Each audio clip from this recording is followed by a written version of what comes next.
Ang paglikha sa sakatauhan. Lesson 3 ang kwento ng pag-asa.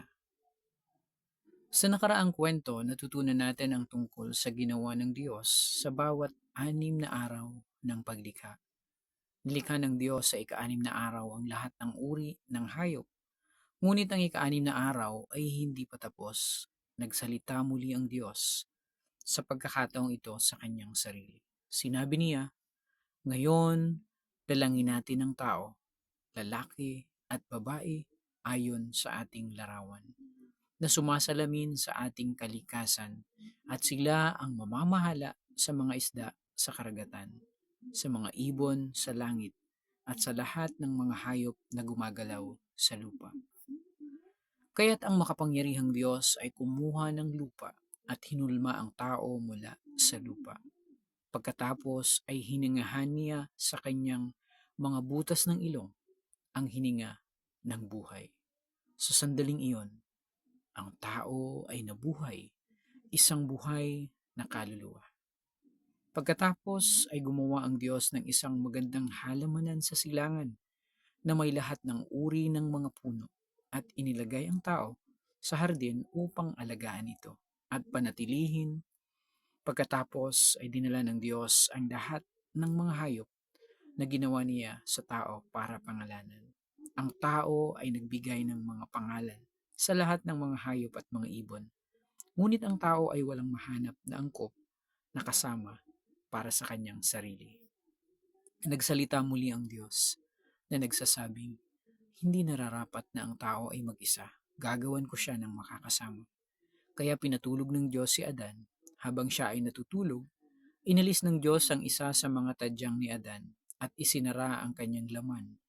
Nilikha ng Diyos isang magandang babae mula sa tadyang ni Adan at dinala siya sa lalaki. Sa wakas, narito ang isang tulad ko, laman ng aking laman, buto ng aking buto. Babae ang itatawag ko sa kanya, sapagkat sa lalaki siya ay kinuha.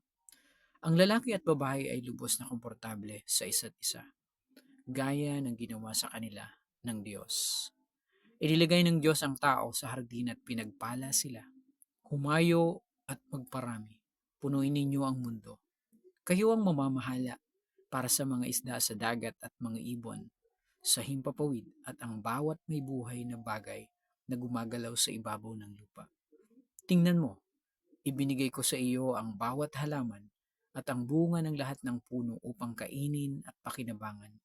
Ang lahat ng mga hayop ay dapat ding kumain mula sa lahat ng mga halamanan na tumutubo mula sa lupa. Ang hardin na ginawa ng Diyos sa silangan ay isang maganda, protektadong lugar na tinatawag na hardin ng Eden. Ang hardin ay may lahat ng uri ng kahangahangang hitsura ng mga puno na namumunga.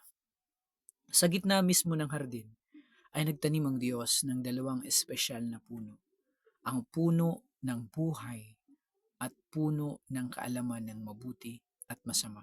Umaagos noon mula sa Eden ang isang ilog na dumidilig sa halamanan.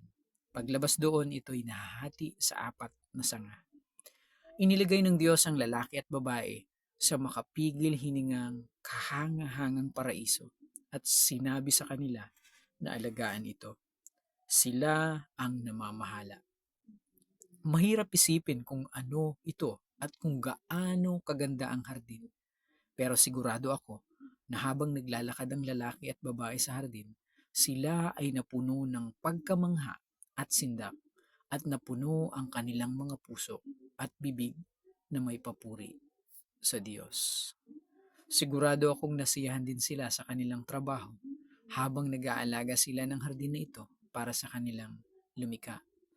Nang ilagay ng Diyos ang tao sa halamanan, sinabi niya sa kanya, "Lahat ay maaari ninyong kainin, maliban sa isa, ang puno ng kaalaman ng mabuti at masama."